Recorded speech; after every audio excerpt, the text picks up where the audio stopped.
बिस्मिल्लाहिर्रहमानिर्रहीम। अस्सलाम वालेकुम क्लास। आज हम चैप्टर नंबर 6 ग्रेविटेशन के ऊपर बात करेंगे। इसके हम न्यूमेरिकल सॉल्व करेंगे। सब्जेक्ट फ़िज़िक्स का है और ये फर्स्ट ईयर क्लास के लिए लेक्चर है और ये हमारी क्लास का एपिसोड नंबर 1 है। मैं यहाँ पर आपको मुख्तलिफ़ एपिसोड के अंदर ग्रेविटेशन जो चैप्टर है उसके न्यूमेरिकल्स करवाऊँगा कि जो कि एग्ज़ाम के पॉइंट ऑफ व्यू से बहुत ज़्यादा इंपॉर्टेंट होते हैं, जिनको करना बहुत ज़रूरी होता है। तो क्लास सबसे पहले हम फार्मूला समझ लेते हैं कि जो हमारा पहला टॉपिक है लिखा हुआ न्यूटन लॉ ऑफ ग्रेविटेशन या फोर्स ऑफ ग्रेविटेशन भी इसको हम कह सकते हैं। इसके अंदर जो फार्मूला इस्तेमाल होता है वो होता है F=G m1m2/r²। जहाँ पर अगर मैं यहाँ पर एक पॉइंट्स के ऊपर बात करूँ कि यहाँ F का मतलब होता है फोर्स ऑफ ग्रेविटेशन जो कि न्यूटन में आती है। Capital G constant of gravitation होता है जिसकी वैल्यू 6.67 10⁻11 न्यूटन मीटर स्क्वायर/kg² होता है। m1 और m2 जो है मास ऑफ बॉडीज़ हैं जो कि kg में कैलकुलेट होते हैं और r for distance between the two bodies है जिसको हम मीटर में कैलकुलेट करते हैं। तो क्लास हम यहाँ पर इसके जो न्यूमेरिकल्स किस तरह का एग्ज़ाम में आ सकता है हम उसके ऊपर बात करते हैं। सो क्लास हमारा सबसे पहला न्यूमेरिकल है the planet Jupiter of mass 2×10⁻27 kg revolves around the sun of mass 2×10⁻30 kg in a circular orbit of radius 7.8 10⁻11 metre. Calculate the gravitational force between them and the orbital speed of Jupiter. तो ये जो है class सवाल हमारे पास 2003 के अंदर pre medical में आया था। तो ये हमारा इसी टॉपिक से रिलेटेड क्वेश्चन है कि जिसमें देखें हमें यहाँ पर जो डेटा के अंदर जो चीज़ हमारे पास देखनी है हमें वो यही मिली है कि सबसे पहले हमें मास ऑफ जुपिटर यहाँ पर बताया गया है, दूसरे नंबर पे हमें सन का मास बताया गया है। तो ये दो बॉडीज़ का मास आ गया। इसके बाद हमें रेडियस भी बता दिया गया है यानी कि आपको डिस्टेंस भी बता दिया गया है। कैलकुलेशन के अंदर हमें ग्रेविटेशनल फोर्स को मालूम करना है और हमें एक और चीज़ ऑर्बिटल स्पीड पर बात करनी है जिसका मैं फार्मूला अभी आपको बताता हूँ। तो हम जल्दी से इसका डेटा बना लेते हैं। तो डेटा के अंदर सबसे पहले हम लिखेंगे मास ऑफ जुपिटर। तो हम m1 नहीं लिखेंगे, हम इसको mj लिखेंगे। वैसे तो आपको फार्मूला पता है ना क्लास के, फार्मूला क्या होता है F=G m1m2/r² होता है। तो हम यहाँ पर m1 नहीं ले रहे, हम m1 की जगह अपने पास से एक वेरिएबल ले रहे हैं mj, m फॉर मास और j फॉर जुपिटर। सो इसकी वैल्यू हम लिख लेते हैं 2×10⁻, यहाँ पर 27 kg दी है सबसे पहले नंबर पे। इसके बाद सन मास ऑफ सन जो दिया हुआ है वो 2×10⁻30 है तो हम इसको ms कह लेते हैं। मास ऑफ सन 2×10⁻, यहाँ पर 30 दे दी है वैल्यू। इसके बाद हमें यहाँ पर रेडियस यानी डिस्टेंस की वैल्यू दी गई है जो कि स्मॉल r से हम डिनोट करेंगे 7.8 × 10⁻11 फिर मीटर में आ जाएगा।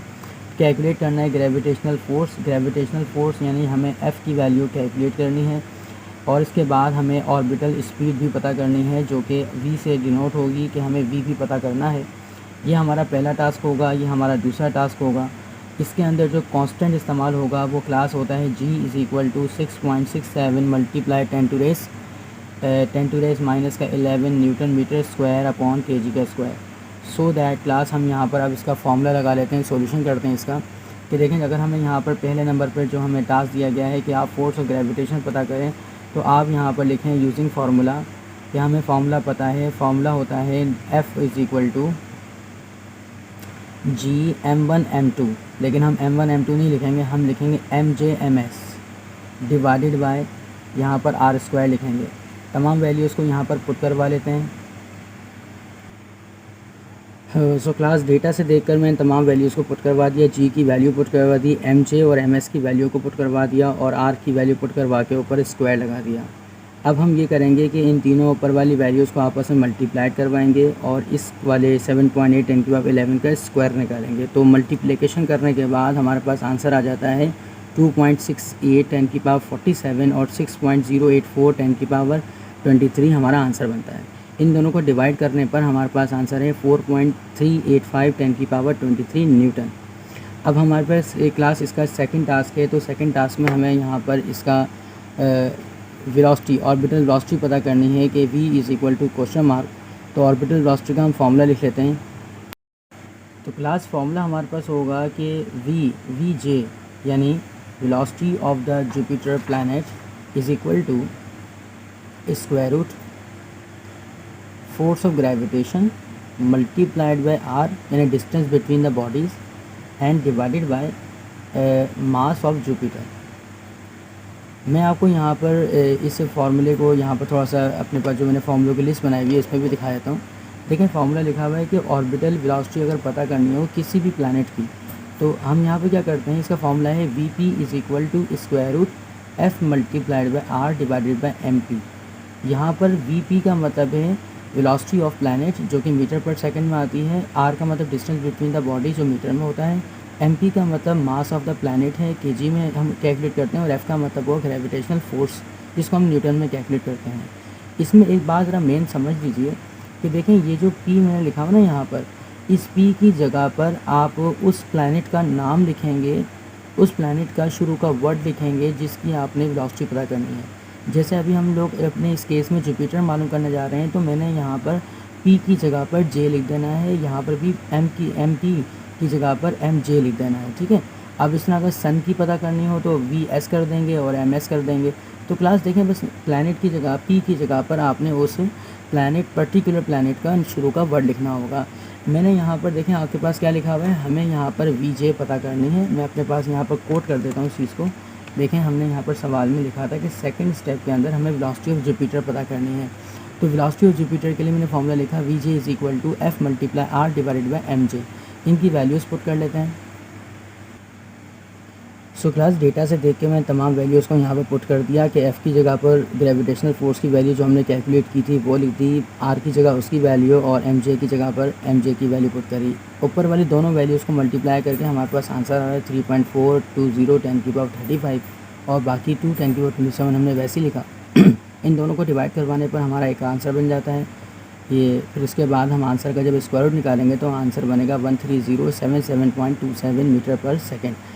अब आपने या तो ये है कि जवाब यहाँ तक भी ठीक है, और अगर आप पॉइंट को यहाँ से यहाँ शिफ्ट करते हैं 1 2 3 4 डेसिमल प्लेस पर लेके आते हैं तो 10 की पावर यहाँ 4 बन जाएगी मीटर पर second.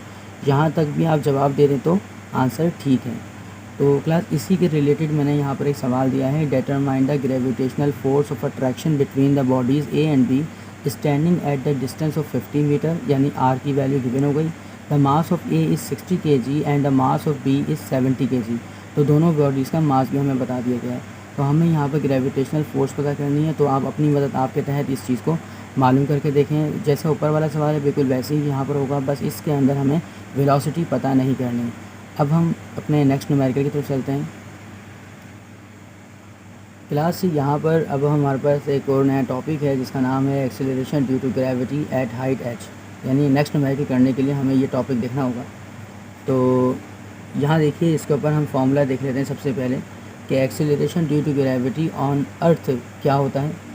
GE is equal to GME upon RE square, यानी अगर आपको ग्रेविटी मालूम करनी हो on the surface of earth तो आप ये फॉर्मूला इस्तेमाल करते हैं, और अगर आपको वेट पता करना हो अर्थ पर तो W is equals to mg formula होता है। तो बस हमने यहाँ पर E लगा दिया, यहाँ पर E का मतलब होता है अर्थ। तो ME का मतलब मास ऑफ अर्थ है, RE का मतलब रेडियस ऑफ अर्थ, और GE का मतलब gravity of earth, and WE का मतलब है वेट ऑन अर्थ। और तमाम वैल्यूज़ मैंने यहाँ पर कांस्टेंट भी लिख दी कि जिसकी वैल्यू कांस्टेंट होती है वो हमने सामने प्लेस कर दी है। इसी तरह से क्लास एक और बात समझिएगा कि अगर हमारे पास कोई बॉडी एक स्पेसिफिक हाइट पर पहुँच जाती है, यानी आपके पास ज़मीन पर वो चीज़ मौजूद नहीं होती, थोड़ा सा ज़मीन से ऊपर की तरफ चली जाती है, तो acceleration due to gravity at height क्या होगा। तो देखें फार्मूला बिल्कुल सेम रहेगा, ये ऊपर वाला फार्मूला और नीचे वाला फार्मूला देखिए। यहाँ पर E लिखा हुआ तो यहाँ पर हम H कर देंगे, H stands for the height is equal to GME as it is रहेगा। बस इस RE के साथ हम जमा कर देंगे H को। यहाँ पर H का मतलब होता है हाइट, कि कितनी हाइट तक हमारा बॉडी जो है वो जा चुकी है। देखें H is equal to height होता है, ये मीटर में कैलकुलेट होती है, और GH का मतलब gravity at the height H होता है जिसको हम मीटर पर सेकंड स्क्वायर में कैलकुलेट करते हैं। तो बस सिंपली इन दोनों फॉर्मूले में देख लीजिए, कोई ज़्यादा फ़र्क नहीं है, बस प्लस H यहाँ पर लगा हुआ है। अब हम इसके न्यूमेरिकल देखते हैं कि इसका न्यूमेरिकल किस तरह का एग्ज़ाम में दिया गया है। देखें हमें दिया गया है सवाल के अंदर कि at what distance from the center of the earth does the gravitational acceleration have 1/3 of the value that if has on the earth surface।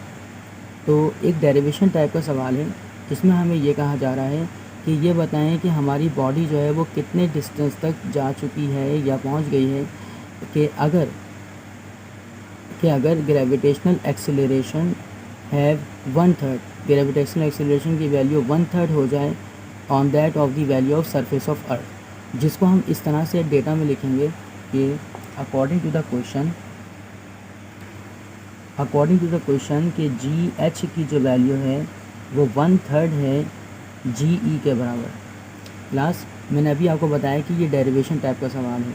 देखें ये जो मैंने यहाँ पर लिखा है ये कहाँ पर लिखा हुआ है, at what distance of from the centre of earth the gravitational acceleration have 1/3 of the value that it has to the earth surface. ये जो पूरा पॉइंट यहाँ से यहाँ तक लिखा हुआ है ये आपके पास इस चीज़ का यहाँ पर इन्होंने लिखा हुआ है जी एच यानी हाइट पर वैल्यू जो है वो 1/3 जी ई हो जाती है। तो मज़ीद हम यहाँ पर आगे लेकर चलते हैं बात को कि हमें मालूम क्या करना है, हमें डिस्टेंस कैलकुलेट करना है। तो हम अपने पास से डिस्टेंस के लिए x ले लेते हैं कि हमें x की वैल्यू फाइंड आउट करनी है। ठीक है क्लास, अब फॉर्मूला अप्लाई करते हैं। वी नो दैट अगर हम ये देखें कि ग्रेविटी ऑन सरफेस ऑफ अर्थ क्या होती है, सरफेस ऑफ अर्थ, तो इसका फॉर्मूला होता है G E is equals to G M E over R E square. Equation number 1 बोलते हैं इसको। इसी तरह से ग्रेविटी ऑन हाइट, तो इसके लिए हमारा फॉर्मूला होता है G H is equals to G M E over R E plus H का होल स्क्वायर। ठीक है क्लास, देखिए मैंने ये 2 फॉर्मूले लिखे। अब 2 फॉर्मूले लिखने के बाद हमने इसमें ये करना है कि ये जो आपके पास आर ई प्लस एच है ना, ये जो है डिस्टेंस को क्या बताता है कि कितना डिस्टेंस है आपके पास, एट व्हाट डिस्टेंस वाली बात, कि हम आर ई जमा एच को हम x के बराबर ले लेते हैं। ये मैं x इसलिए ले रहा हूँ ताकि हमें बार बार आर ई प्लस एच ना लिखना पड़े। एक शॉर्ट फॉर्म मैंने ले ली कि इस पूरे की जगह पर हम क्या पुट कर सकते हैं, x पुट करवा सकते हैं। इसके अलावा क्लास आपको पता है यहाँ पर हम वैल्यू सब पुट करवाने जा रहे हैं कि जी एच की जो वैल्यू सवाल में बताई गई है वो ये है, G H is equals to 1/3 G E. तो हम जी एच की जगह वैल्यू पुट करवा देंगे 1/3 G E is equals to, यहाँ पर लिखेंगे G M E upon R E, sorry इस पूरे की जगह पर हम लिखेंगे x और ऊपर लगा देंगे होल स्क्वायर। अब जी ई की आपको पता है वैल्यू क्या होती है, जी ई बराबर होता है G M E upon R E square. तो हमने इसकी जगह पर वैल्यू पुट करवानी है। तो देखिए 1/3 हम एज इट इज़ लिखेंगे और जी ई की जगह पर उसकी वैल्यू पुट करेंगे।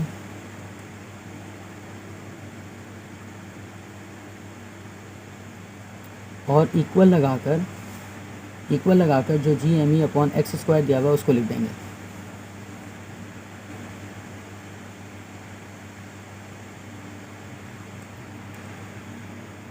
अब इन तमाम वैल्यूज़ को पुट करने के बाद क्लास देखें, ये जो सामने जी नज़र आ रहा है इक्वल लगा के ये जी लिखा हुआ है, ये आपस में कैंसिल हो रहे हैं। ये वाला एम ई ये वाला एम ई से कैंसिल हो रहा है। आपके पास बच जाता है ऊपर कुछ नहीं है तो यहाँ पर सिर्फ 1 बचा हुआ है, यानी 1 अपॉन ये बचा हुआ है 3 आर ई स्क्वायर। तो इसको हम 3 आर ई स्क्वायर ऐसे लिख देंगे इक्वल टू, यहाँ पर ऊपर की जानिब कुछ नहीं बचा तो ऊपर की जानिब हम 1 लिख देंगे डिवाइडेड बाय, यहाँ पर लिखा हुआ है एक्स स्क्वायर। इन दोनों को क्रॉस मल्टीप्लाई करवा लेंगे, बीच में इक्वल लगा हुआ है। इस नंबर को इस वैल्यू को इस 1 से करवाएंगे, ये 3 आर ई स्क्वायर को 1 से करवाएंगे, तो जवाब बनेगा X square equals to 3 R E square. चूँकि हमें यहाँ पर x की वैल्यू फाइंड करनी है तो x इज़ इक्वल्स टू ये स्क्वायर जब वहाँ जाएगा तो बनेगा स्क्वायर रूट का 3 आर ई स्क्वायर, और जब स्क्वायर से ये चीज़ कैंसिल हो जाएगी हम लिखेंगे x इक्वल्स टू, कैलकुलेटर में 3 का स्क्वायर रूट निकालने पर आंसर बनता है 1.73, वो लिखेंगे और R E as it is आ जाएगा। देखें ये जो स्क्वायर रूट है ना ये 3 के साथ भी है और आर ई स्क्वायर के साथ भी है, तो स्क्वायर से ये तो इसको कैंसिल कर देगा, बट 3 का स्क्वायर रूट हम कैलकुलेटर में 1.73 निकालेंगे और यहाँ लिख देंगे और आर ई हमारे पास जो बचा वो लिख देंगे। तो ये क्लास हमारे पास इसका आंसर बनता है। मैं अपने पास एक दफ़ा बात को रिपीट कर देता हूँ जल्दी से। देखें, हमें यहाँ पर सवाल में एक कंडीशन दी गई थी कि जी एच बराबर होता है 1/3 जी ई के। हमने यहाँ पर एक्स मालूम करना है और पहले फार्मूले 2 लिख के दिखाने हैं कि gravity on the earth surface के लिए फार्मूला ये होता है और किसी हाइट पर फार्मूला ये होता है। फार्मूला लिख देने के बाद हमने इन दोनों की जगह जी ई जमा एच की जगह पर एक्स लिया।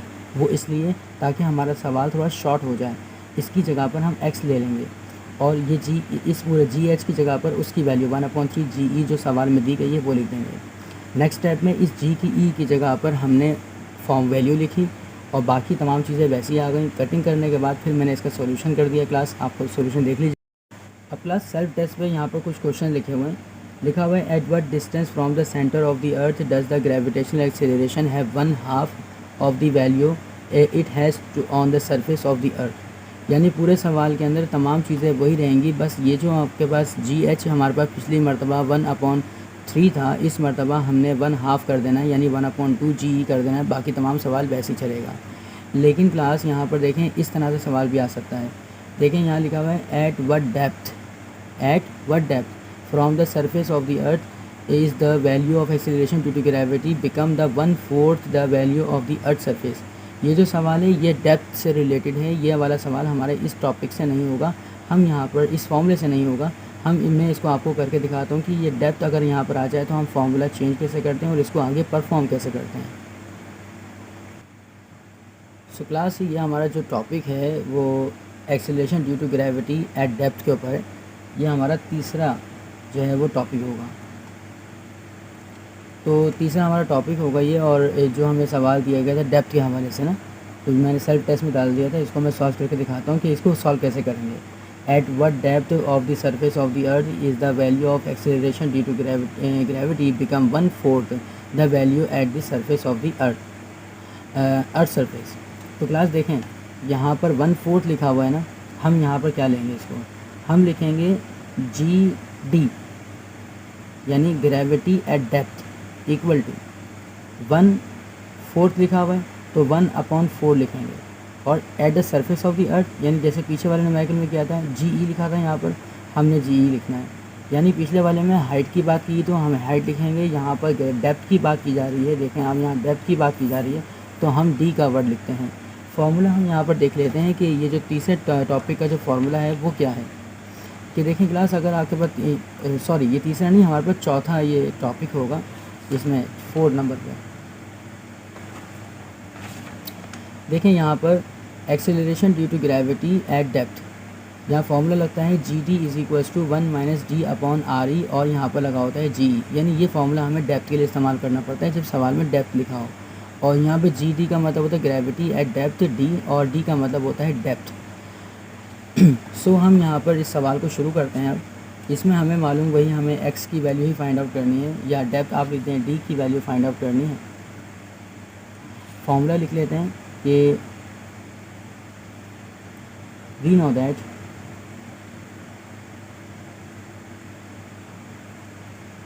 The acceleration due to gravity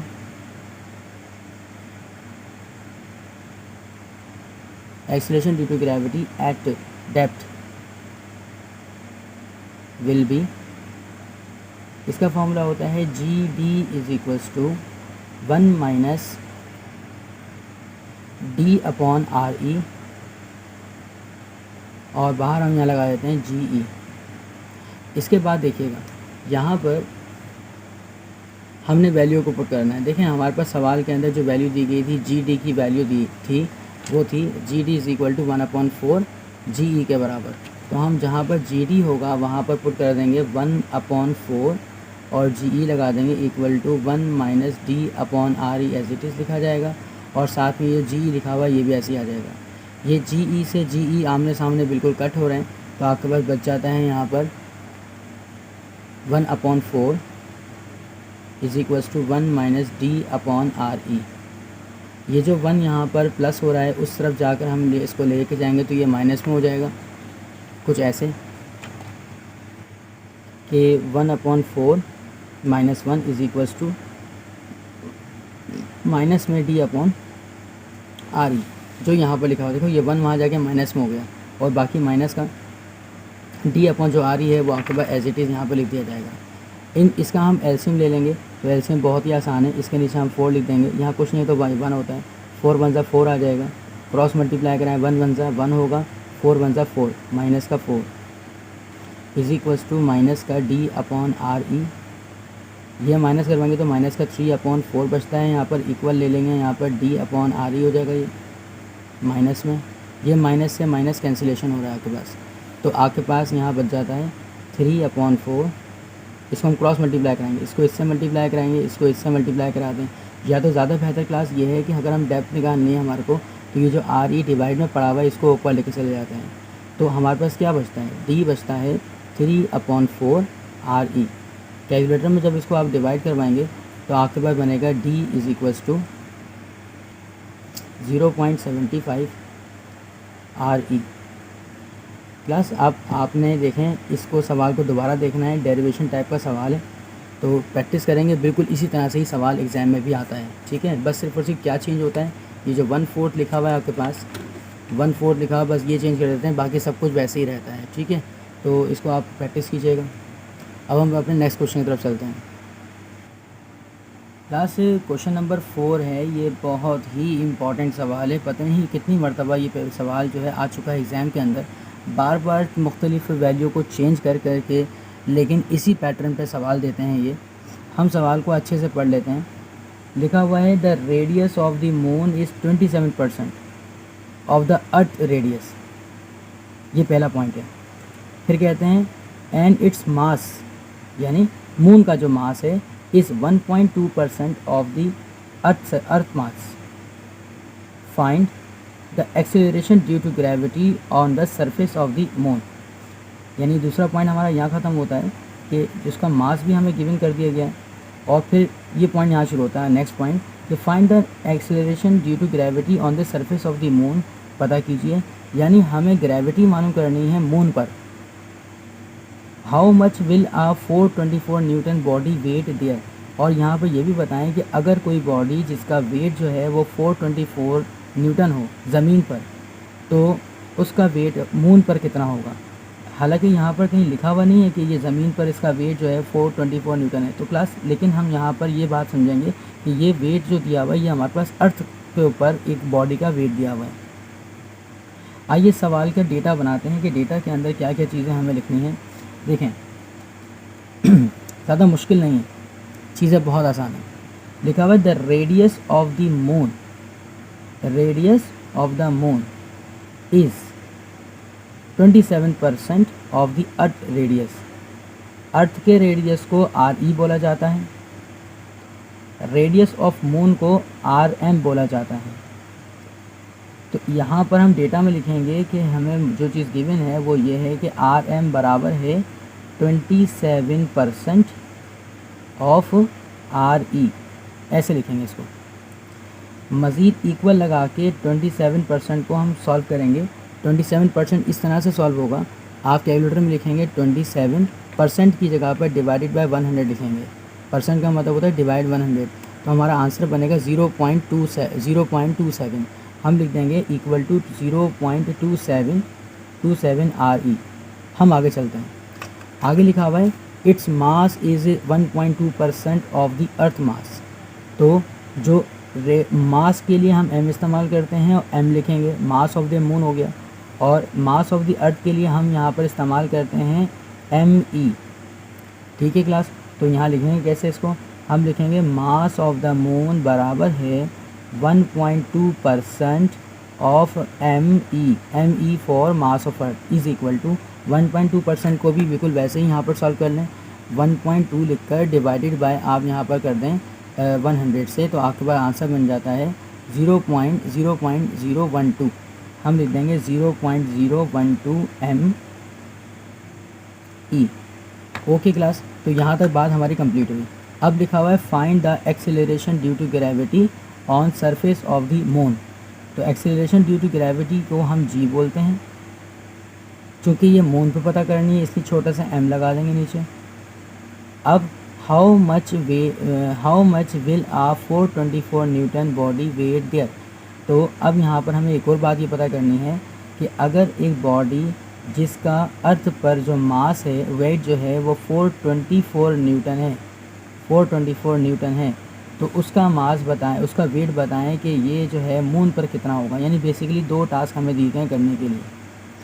okay, ये दोबारा समझ लीजिएगा, 424 जो न्यूटन दिया हुआ है ये हमें दिया हुआ है एक बॉडी का मास अर्थ पर, डब्ल्यू ई लिखेंगे इसको। वेट का डब्ल्यू का मतलब वेट होता है, ई फॉर अर्थ, और हमें इसी वेट को हमें मून पर पता करना है। तो क्लास है, हम यहाँ पर सवाल को शुरू करते हैं। ठीक है, ये सवाल 1997 में आया, 2016 में आया, 2014 में आया, इन्हीं सेम वैल्यूज़ के साथ। ओके, तो so let we start this numerical. तो क्लास सवाल का सॉल्यूशन इस तरह से शुरू होगा कि हम लिखेंगे the acceleration due to gravity on surface of earth will be. यानी सबसे पहले ये बताएंगे कि अगर अर्थ की ग्रेविटी मालूम करनी हो तो फार्मूला क्या लगता है। फिर अब इसके बाद हम यहाँ पर ये बताएंगे, चूँकि हमें अर्थ पर कुछ काम नहीं करना, हमें मून पर काम करना है, तो हम लिखेंगे the acceleration due to gravity on the moon will be. ठीक है, तो यहाँ पर जी एम आ जाएगा, ई की जगह पर हम चेंज कर देंगे एम से, ई फॉर अर्थ और एम फॉर मून, बाकी सब वैसे रहेगा। जी का जी आ गया, यहाँ एम लगाकर ई की जगह पर एम लगा देंगे और ये आर एम कर देंगे, ई की जगह पर हमने एम पुट करवा दिया। तो क्लास सवाल में फार्मूला कोई ज़्यादा चेंज नहीं हुआ है, बस जहाँ पर अर्थ की बात हो रही है वहाँ पर आपने ई लगाया, जहाँ मून की बात होगी वहाँ पर आप एम लगाएंगे। अब क्या करना है, अब हमें ये करना है कि जो सवाल में वैल्यूज़ दी गई हैं उनको पुट करवाना है। जैसे हम यहाँ पर लिखेंगे G M is equal to, ये कैपिटल जी को एज इट इज़ लिख दीजिएगा, ये जो एम दिया हुआ है मास ऑफ अर्थ, वो ये देखो ऊपर सवाल में हमें क्या दिया गया था, मास ऑफ अर्थ की जगह पर 0.012 लिखो और रेडियस ऑफ मून पर लिखो 0.27 RE। तो हम ऐसे ही लिखेंगे इसको। तो देखो मैंने RM की जगह वैल्यू पुट करवाई 0.012, साथ में लिख दिया ME, और नीचे एक साइड पर लिखेंगे 0.27 और साथ में लिखेंगे RE लिखकर ऊपर उसका होल स्क्वायर लगा देंगे, क्योंकि इसके ऊपर भी स्क्वायर लगा हुआ है तो यहाँ पर भी हमें स्क्वायर लगाना होगा। अगले स्टेप में हम क्या करेंगे, ये देखें ये जो जी लिखा हुआ है, इस जी को, ये ME को हम अलग करके लिखेंगे। ये जो स्क्वायर है, ये स्क्वायर 0.27 के साथ भी है और RE के साथ भी है। तो हम यहाँ पर ये करेंगे कि लिखेंगे G M is equals to 0.012 और साथ में लिखेंगे GME और अपॉन लगा के यहाँ पर क्या कर देंगे 0.27 का स्क्वायर लिखेंगे। तो देखिए क्लास, हमने 0.27 का स्क्वायर निकाला तो आंसर आया 0.0729 आया, और RE के ऊपर भी स्क्वायर लगा देंगे। आपको यहाँ पर एक चीज़ नज़र आ रही होगी इंटरेस्टिंग बात से, देखें यहाँ पर ये नज़र आ रहा है GME और नीचे क्या लिखा हुआ है RE लिखा हुआ है, RE का स्क्वायर। तो देखें ये पूरा एक फार्मूला बन रहा है, ध्यान दीजिएगा। यानी इस पूरे की जगह पर हम यहाँ पर ये लिख सकते हैं G E is equal to GME upon RE square. यानी इस पूरे फार्मूले की जगह पर हम छोटा सा GE भी लिख सकते हैं। तो देखें हम क्या करेंगे, इस पूरे की जगह पर GE लिख देंगे, और ये जो 0.012 लिखा हुआ है और 0.0729 लिखा हुआ है, इसको आपस में हम डिवाइड करवाएंगे। तो 0.012 को डिवाइड अगर हम 0.0729 से करते हैं तो आंसर हमारा बनता है 0.164। तो लिखेंगे GM इज़ इक्वल टू 0.164 और साथ में इस पूरे की जगह पर लगा देंगे GE। एक तो जवाब आपका ये बन जाएगा gravity on the surface of moon पर। लेकिन इसको यहाँ पर ना छोड़ें, मज़ीद आगे इस तरह से लेके जाएं कि इसको लिखें और लगाकर ये लिखें GM gravity on the moon is equal to 0.164 और साथ में ये जो GE है, जी का मतलब होता है ग्रेविटी ऑन द अर्थ, जो कि फ़िक्स वैल्यू होती है 9.8। इसको यहाँ पर इसके साथ मल्टीप्लाई करवा के इसका लास्ट आंसर निकाल लें, जो कि बनेगा 1.161, यानी GM इज़ इक्वल्स टू 1.613 आपके पास जो है मीटर पर सेकंड स्क्वायर में आ गया। तो क्लास ये थोड़ा सा डेरिवेशन टाइप के ही सवालात आपके पास इस चैप्टर नंबर 6 में मौजूद हैं, बस इनकी प्रैक्टिस चाहिए। बस मैं आपसे ये बोलूँगा कि अगर इन सवालों की भी आपने प्रैक्टिस कर ली, मतलब मैं जो सवाल करवा रहा हूँ कि प्रैक्टिस करते रहेंगे, तो नो डाउट इंशाल्लाह इसी तरह से ही न्यूमेरिकल्स आते हैं एग्ज़ाम्स के अंदर, और यही देखें रिपीटेशन पर होते हैं। अब हम अपने नेक्स्ट टास्क की तरफ चलते हैं। तो कोई नेक्स्ट टास्क हमारा था WM का, कि हमें वेट ऑन द मून निकालना है। अब हम यहाँ पर सेकंड टास्क लिख लेते हैं कि अगर हमें वेट ऑन द मून निकालना है तो उसके लिए क्या फार्मूला लगेगा। देखो, वेट ऑन द मून निकालने के लिए फार्मूला होगा सिंपल, W = mg के बराबर होता है। ऐसी बात है, हमें ये बात बचपन से ही बताई जा रही है कि अगर वेट पता करना है तो उसका फार्मूला होता है mg। लेकिन अगर वेट ऑन द मून पता करना हो तो हम यहाँ पर वेट W के साथ छोटा सा m लिख देंगे। अगर यहाँ पर आप m लिख रहे हैं ना, तो आपको g के साथ भी m लिखना होगा, यानी ग्रेविटी ऑन द मून। ये जो मास होता है इसके साथ m मत लिखिए, क्योंकि ये कांस्टेंट होता है, ये सेम रहता है हर जगह पर। तो इसका मतलब ये हुआ क्लास कि अगर हमें WM पता करना है तो हमें दो चीज़ों की वैल्यू चाहिए होगी, एक तो m की वैल्यू चाहिए होगी और स्मॉल m की वैल्यू, और एक GM की वैल्यू चाहिए होगी। GM की वैल्यू ऊपर निकाल चुके हो आप, 1.613, वो यहाँ पुट हो जाएगी। लेकिन ये जो स्मॉल m है इसकी वैल्यू अभी तक हमने कैलकुलेट नहीं की है। आइए इसको पहले कैलकुलेट करते हैं और उसके बाद सवाल को आगे लेके चलते हैं। हम यहाँ पर इसको इक्वेशन नंबर 2 का नाम दे देंगे। इस स्मॉल m की वैल्यू मालूम करने के लिए आप एक फॉर्मूला लगाएंगे कि वेट ऑन द अर्थ बराबर होता है mge के बराबर। ये भी वही W = mg वाला फार्मूला है, बट मैंने E क्यों लगाया, क्योंकि अर्थ वाली बात हो रही है। ठीक है, इसकी जगह पर हम यहाँ पर देखें, सवाल में हमें गिवन किया गया था, मैं आपको थोड़ा सा दिखा देता हूँ। यहाँ पर देखें WE बराबर किसके था, 424 न्यूटन के था। ये हमें पहले से वैल्यू बताई गई थी, तो हम यहाँ पर लिख देंगे 424 equal to small m as it is रहेगा, और GE की वैल्यू आपको याद होती है 9.8 होती है। इसको नीचे ला के डिवाइड करवा देंगे तो m = 424 डिवाइडेड बाय 9.8 हो जाएगा। और हमारे पास इसका जो आंसर बनेगा 424 को अगर हम डिवाइड करवाते हैं 9.8 से तो 43.26 बनता है, 43.26 बनता है kg के अंदर। अब देखें, अगर हमें यहाँ पर वेट ऑन द मून पता करना था तो उसके लिए प्रॉब्लम थी स्मॉल m की, जो कि हमने इस तरह से कैलकुलेशन करके मालूम कर ली है 43.26 किलोग्राम। तो हम अब वैल्यूज़ को पुट करवा देंगे। हम लिखेंगे, पुट करेंगे m की value 43.26 kg in equation number 2, और इक्वेशन नंबर 2 के अंदर वैल्यू पुट होगी WM = इस स्मॉल m की जगह पर आप पुट करवा दें 43.26, और इस GE की जगह GM की जगह पर उसकी वैल्यू पुट करवा दें जो हमने ऊपर मालूम करी थी, वो थी 1.613। इनको आपस में मल्टीप्लाई करवा लेंगे तो हमारे पास आंसर बनेगा 1.613 मल्टीप्लाइड होने बाद 69.78। तो WM = 69.78 न्यूटन में आंसर आएगा। तो हमारे पास ये सेकंड टास्क भी कंप्लीट होता है। अब क्लास यहाँ पर देखिए, सेल्फ टेस्ट के ऊपर एक सवाल मैंने दिया हुआ है, इसको समझ लीजिए। ये सन 2013 में आया था, इसको कैसे लेके चलेंगे। देखें, मैं इसका डेटा आपको गाइड करता हूँ कि डेटा अगर आपको बता दूंगा तो आप आराम से कर लेंगे। देखें, लिखा हुआ है the mass of the moon is approximately 1/80th of the mass of the earth. यानी इसका मतलब है कि मास ऑफ द मून जो है वो बराबर है 1/80 ऑफ मास ऑफ अर्थ, ऐसे करके ये जो स्टेटमेंट यहाँ पे लिखी हुई है। अब इसके बाद मज़ीद देखो, लिखा हुआ है and its radius is approximately 1/4 that of earth. यानी जो रेडियस ऑफ मून है वो बराबर है 1/4 of the radius of the अर्थ।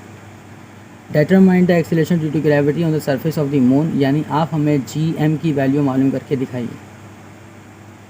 इसको सॉल्व कैसे करोगे, ये जो 1/80 है इसको ऐसे सॉल्व करोगे, मतलब कैलकुलेटर में 1/80 ले लोगे, इसको 1/80 का आंसर बन जाता है, आपके पास पॉइंट में लोगे 0.0125 और ME लिखोगे, और ये जो 1/4 RE लिखा हुआ है तो 1/4 को डिवाइड करने पर आंसर आता है 0.25 और साथ में RE लगा दोगे, और पूरे सवाल को बिल्कुल उसी तरह से लेके चलोगे जैसे मैंने पीछे वाला सवाल किया हुआ है।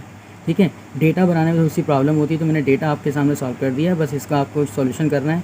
इस वाले सवाल में आपने वेट वाला काम नहीं करना है, सिर्फ टास्क हमें एक ही दिया गया है, हमें वही सॉल्व करना है। ठीक है क्लास, अब हम अपने नेक्स्ट क्वेश्चन की तरफ चलते हैं। So class, another very interesting question, 2017 में ये सवाल आया था। क्वेश्चन नंबर 5 में लिखा हुआ है the ratio of acceleration due to gravity inside the deep mine to that of on the surface of the earth is 0.99। इतनी सी स्टेटमेंट का मतलब ये है कि जो एक्सेलरेशन ड्यू टू ग्रेविटी है डीप माइन के अंदर, माइन कहते हैं जो आपके पास जिसमें जैसे कोयले की माइन होती है, ठीक है, कोयले की कान वगैरह, तो कान को इंग्लिश में बोलते हैं माइन। तो जो हमारे पास एक माइन है वो आपके पास वहाँ पर ग्रेविटी बताई जा रही है कि acceleration due to gravity inside the mine जो है to that on the surface of earth is 0.99, यानी दोनों चीज़ों के दरमियान रेशो बताया जा रहा है। तो क्लास इसको हम इस तरह से अपने पास डेटा में लिखेंगे कि जी डी अपॉन जी ई बराबर है 0.99। जहाँ पर रेशो का वर्ड इस्तेमाल होता है ना क्लास, जहाँ रेशो का वर्ड इस्तेमाल होता है वहाँ पर हम लिखते हैं अपॉन करके, सही है। रेशो का मतलब होता है अपॉन करना, डिवाइड करना। तो क्या लिखा हुआ है, ratio of the acceleration due to gravity inside a deep mine. ये जो acceleration due to gravity on the deep mine है इसको हम जी बोलेंगे,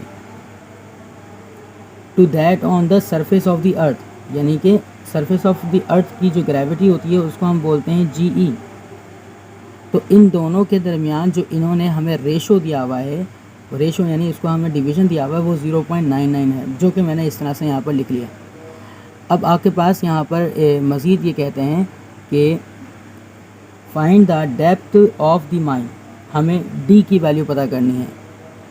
assuming that the density of the earth is uniform, ये तो एक मालूमाती बात बताइए कि इसमें डेंसिटी जो है वो यूनिफॉर्म रहेगी, जो कि डेटा में इसमें कोई फ़र्क नहीं पड़ेगा।